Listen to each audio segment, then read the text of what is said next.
मोहन भागवत का डीएनए यहाँ का कैसे है? ब्राह्मणों का डीएनए यहाँ का कैसे है?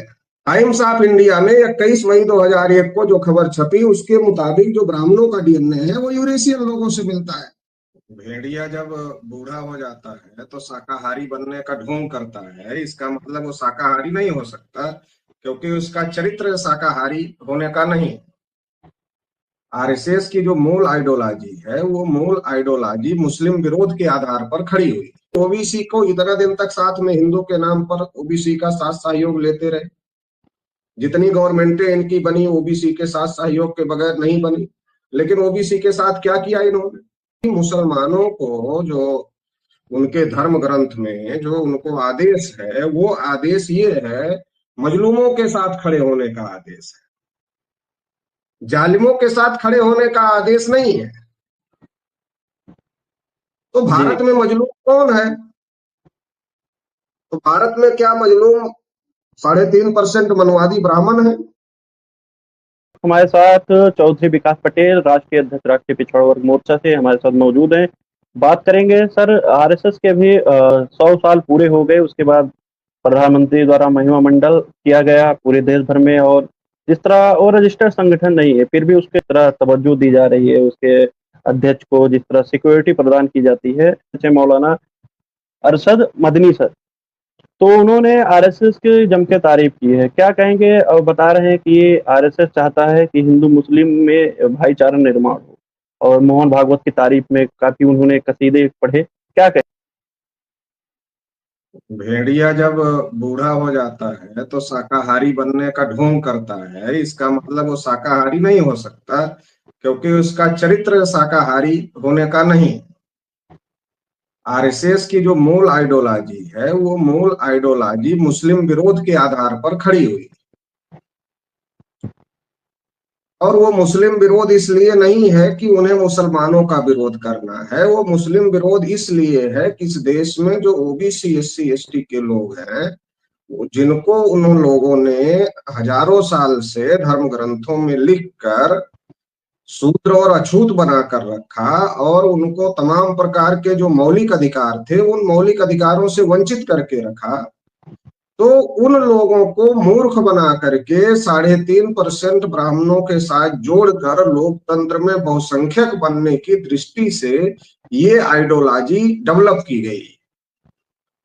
तो इसलिए अभी जब देश भर में वामसेप के द्वारा और वामसेप से जुड़े तमाम संगठनों के द्वारा बड़े पैमाने पर चेतना पैदा कर दी गई, जागृति पैदा कर दी गई, तो इससे देश में जो पिछड़े वर्ग के लोग हैं खास तौर से, और शेड्यूल कास्ट शेड्यूल ट्राइब के लोग हैं, उन लोगों को पर्याप्त मात्रा में पर्याप्त संख्या में नहीं मिल रहे हैं। तो ये जो संकट उनके सामने आ रहा है कि हिंदू मुसलमान के नाम पर वो लोगों को अभी पोलराइज करने में उस हद तक कामयाब नहीं हो पा रहे हैं जिस हद तक वो पहले कामयाब हुआ करते थे। तो इसलिए अब उनके सामने संकट खड़ा हो गया है, तो इसलिए अब वो मुसलमानों को डोरे डालने का काम कर रहे हैं। लेकिन मुसलमानों को ये बात समझने की जरूरत है कि ये जो लोग हैं ये लोग किसी के नहीं है, इनका टारगेट क्लियर है कि हमें ब्राह्मणों की सत्ता और ब्राह्मणों की व्यवस्था, ब्राह्मणों का वर्चस्व देश पर स्थापित करना है। उसके लिए इनको जिनका भी सहारा लेना पड़े ये सहारा लेंगे, लेकिन ये है किसी के नहीं। ये ओबीसी को इतना दिन तक साथ में हिंदू के नाम पर ओबीसी का साथ सहयोग लेते रहे। जितनी गवर्नमेंटें इनकी बनी ओबीसी के साथ सहयोग के बगैर नहीं बनी। लेकिन ओबीसी के साथ क्या किया इन्होंने? भी लेटेस्ट महिला आरक्षण लागू किया, उस महिला आरक्षण में ओबीसी को कोटा नहीं दिया। जाति आधारित जनगणना के नाम पर पहले तो स्पष्ट रूप से कह रहे थे कि इससे जातिवाद बढ़ेगा, और अभी उस पर गोल गोल घुमाने का काम कर रहे हैं। तो ये जो इनकी नीति है, 314 जो ओबीसी के बच्चे थे यूपीएससी पास किए उनकी नियुक्ति को रोक दिया क्रीमी लेयर के नाम पर। ओबीसी के बच्चों की स्कॉलरशिप ना के बराबर आ रही, लगभग बंद है। तो ओबीसी इतनी ताकत के साथ इनके साथ में खड़ा रहा, जब इतनी ताकत के साथ ओबीसी इनके साथ खड़ा रहा, इसके बावजूद भी ये लोग ओबीसी को हक अधिकार देने के लिए तैयार नहीं है, तो क्या ये मुसलमानों के साथ न्याय करेंगे? दूसरी महत्वपूर्ण बात यह है कि मुसलमानों को जो उनके धर्म ग्रंथ में जो उनको आदेश है, वो आदेश ये है, मजलूमों के साथ खड़े होने का आदेश है, जालिमों के साथ खड़े होने का आदेश नहीं है। तो भारत में मजलूम कौन है? तो भारत में क्या मजलूम 3.5% मनवादी ब्राह्मण है, या भारत में मजलूमों का संगठन आरएसएस है? तो भारत में मजलूम एससी एसटी ओबीसी के लोग हैं, और माइनॉरिटी के लोग भी आज की तारीख में मजलूम बना दिए गए हैं। उनके ऊपर तमाम प्रकार के अन्याय और अत्याचार होते हैं। मोहन भागवत ने यह कहा कि भाई हम काशी मथुरा जैसे विवादों में नहीं जाएंगे, लेकिन उन्होंने ये भी कहा कि हमारे कार्यकर्ता जा सकते हैं जी। तो इसका मतलब हम ये विवाद आगे भी खड़ा करेंगे। हम संगठन के तौर पर नहीं जाएंगे, लेकिन हम हमारे कार्यकर्ताओं को हम उसमें भेज देंगे। जा सकता है मतलब हम भेज देंगे उसमें, हमारी खुली छूट है कि आप जाओ और इस प्रकार के विवाद पैदा करो। तो फिर मदनी साहब क्या करेंगे? जी। आपने अब सर अभी मदनी जिक्र साहब की। को तय करना है, मदनी साहब को तय करना है कि उनको जो अल्लाह ताला ने जो आदेश दिया है कि मजलूमों की मदद करो, मजलूमों के साथ खड़े हो, तो उन्हें अल्लाह ताला की बात मानना है या मोहन भागवत की बात मानना है, ये उन्हें तय करना है।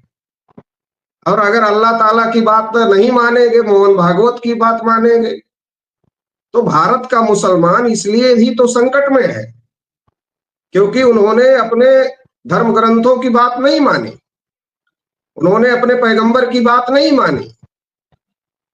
उनको आदेश है कि आप मजलूमों के साथ खड़े हो जाओ। भारत का मजलूम 75 साल से, भारत का मुसलमान 75 साल से तय नहीं कर पा रहा है कि हमें किसके साथ खड़ा होना है। वो बार बार हिंदू मुसलमान एकता की बात करता है। तो हिंदू जी। मुसलमान एकता के नाम पर जो जालिमों को मदद हो रही है मुसलमानों के द्वारा, इसकी वजह से जालिम ताकतवर है। और जब जालिम ताकतवर है तो इसकी वजह से देश में दंगे फसाद हो रहे हैं, देश में मुसलमानों के साथ उत्पीड़न हो रहा है, और ये सारी बातें हो रही। मोहन भागवत आज अगर रोना रो रहे हैं तो अभी जो कांवड़ यात्रा के दौरान हुआ उसके लिए क्या कहेंगे? तमाम जो घटनाएं हो रही है उसके लिए क्या कहेंगे? तमाम जो मॉब लिंचिंग हो रही है उसके लिए मदनी साहब क्या कहेंगे? ये कौन लोग कर रहे हैं? अगर आरएसएस की सत्ता है तो कौन लोग कर रहे हैं? सत्ता तो ये वास्तव में आरएसएस की ही है ना, ये बीजेपी की कोई सत्ता थोड़ी ही है, बीजेपी कुछ थोड़े ही है। जो कुछ है वो आरएसएस है, वास्तविक सत्ता तो आरएसएस की है।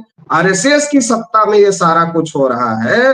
एक तरफ मुसलमानों के फेवर में बोलना कि मुसलमान इस्लाम ये यहाँ जब से आया है, यहाँ है और आगे भी रहेगा, इससे मदनी साहब खुश हो सकते। लेकिन सवाल यह है कि निकाल कौन रहा है, निकालने की बात कौन कर रहा है? जो निकालने की बात कर रहे हैं वही कह रहे हैं रहेगा, और वही मुसलमानों को पीटने का भी काम कर रहे हैं, दंगे फसाद भी करने का काम कर रहे हैं, तमाम घटनाएं करके मुसलमानों को फंसाने का भी काम कर रहे हैं। जी। अभी सर मोहन भागवत जी ने डीएनए की बात की कि हमारा जो डीएनए है हजारों सालों का पुराना डीएनए है, हम सब एक हैं। आखिर उनको डीएनए की बात क्यों याद आ रही है और डीएनए की बात क्यों कर रहे हैं? अभी असद मदनी जी से मुसलमानों के पास जा रहे हैं। तो मोहन भागवत का डीएनए यहाँ का कैसे है?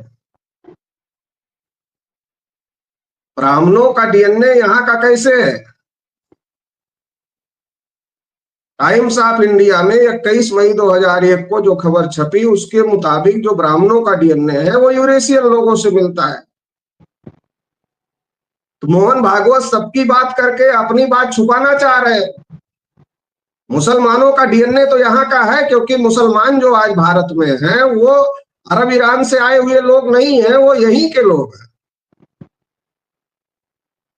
और अगर बहुत दूर से आए तो जो बहुत दूर से आए वो भारत भी अशोक के समय में जब संयुक्त भारत था तो यही था वो स्थान। तो इसलिए मुसलमानों का डीएनए तो यहाँ का है, लेकिन इन लोगों का डीएनए कैसे यहाँ का है? तो इनके ऊपर जब आफत आ पड़ी है, इनको इस देश में 3.5% ब्राह्मण विदेशी है, ये बात स्थापित हो गई है, इसलिए अब मोहन भागवत को सफाई देना पड़ रहा है कि नहीं सबका डीएनए एक है, सबकी संस्कृति एक है। मोहन भागवत की संस्कृति और यहाँ के लोगों की संस्कृति एक थोड़े ही है। यहाँ के लोगों की संस्कृति पर मोहन भागवत के लोगों ने आकर कब्जा जमाया है। यहाँ के लोगों की संस्कृति और मोहन भागवत की संस्कृति एक नहीं है। यहाँ के लोगों की संस्कृति पर मोहन भागवत के लोगों ने आकर कब्जा जमाया। जी। अच्छा, कौन सा डर आपको लगता है सर कि सता रहा है कि मोहन भागवत जी को कि वो मुसलमानों को भाई बता रहे हैं, जो आज देशभक्ति की बात कर रहे हैं, जो आरएसएस कहा जाता है कि 75 सालों तक अभी कुछ दिन पहले से ही उन्होंने झंडा फहराना चालू किया अपने मुख्यालय पर, नहीं तो भारतीय झंडा को नहीं मानते थे। ऐसा बहुत सारे आरोप आरएसएस पे लगता है। आज़ादी के समय उनको बैन भी किया गया था सरदार पटेल द्वारा। तो सर कौन सा ऐसा डर सता रहा है कि वो लोग बौखलाए हुए हैं, जैसे आप लोग कह रहे हैं कि डीएनए की बात कर रहे हैं, मुसलमानों को भाई बता रहे हैं, कभी कहते हैं विदेशी है, कभी आरक्षण के संशोधन की बात करते हैं, कभी मोहन भागवत जी आते हैं आरक्षण के फेवर में बात करते हैं, एक तरफ बोलते भी हैं विरोध में, एक तरफ फेवर में बात करते हैं। तो वो सब उस विषय को लेकर क्या कहते हैं कि कौन सा यह डर है जो सता रहा है सर उनको? ये आरएसएस भले ही ईवीएम के दम पर या तमाम चुनाव गड़बड़ियों के दम पर सत्ता में आ गया, लेकिन जो वैचारिक रूप से आरएसएस की जड़ें हैं वो बहुत ज्यादा कमजोर हो चुकी है। वैचारिक रूप से आरएसएस फेल हो गया है और ये फेल करने का काम इस देश में वामसेफ ने आइडियोलॉजिकल लेवल पर आरएसएस को पूरी तरीके से फेल कर दिया है। और ये जो फेलेवर है आरएसएस की, जो आइडियोलॉजी हिंदू मुसलमान की थ्योरी थी, मुसलमान आतंका आक्रांता है, विदेशी हैं और मुसलमान और हिंदुओं की लड़ाई है, ये जो आरएसएस की थ्योरी थी, जिस थ्योरी पर वो ओबीसी एससी एसटी को इकट्ठा करके इस देश में राज करना चाह रहे थे, वो थ्योरी अभी बेकार हो गई है उनकी। उस थ्योरी पर अभी लोगों का कोई यकीन, कोई विश्वास नहीं रह गया है, बल्कि लोग अब इस थ्योरी को समझ रहे हैं, ये जो वास्तविक इतिहास है इस बात को समझ रहे हैं कि इस देश में जो यूरेशियन लोग बाहर से आए, उन्होंने जो वर्ण व्यवस्था बनाई, उन्होंने जो जाति व्यवस्था बनाई, उस वर्ण व्यवस्था और जाति व्यवस्था की वजह से आज देश में संकट है, देश में समस्याएं हैं। तो ये जो थ्योरी समझ में आ रही है लोगों के, जो वास्तविक इतिहास है, इसकी वजह से आरएसएस अपने को असफल महसूस कर रहा है, अपना फेलेवर महसूस कर रहा है, और उसकी वजह से वो तमाम प्रकार की हरकतें कर रहा है कि चलो कम से कम ओबीसी एससी एसटी हाथ नहीं लग रहे हैं तो मुसलमानों पर डोरे डाला जाए। लेकिन उनका मकसद ना तो ओबीसी एससी एसटी को साथ लेकर के उनके साथ इंसाफ करना है, बराबरी करना है, न्याय करना है, और ना ही मुसलमानों को साथ लेकर उनके साथ इंसाफ और बराबरी करना है। और अगर वो मुसलमानों को साथ लेकर के काम करेंगे, इंसाफ की बात करेंगे, तो फिर उनकी जो बेसिक थ्योरी है हिंदू मुसलमान की, वही खत्म हो जाएगी और आरएसएस जैसे संगठन खत्म हो जाएंगे।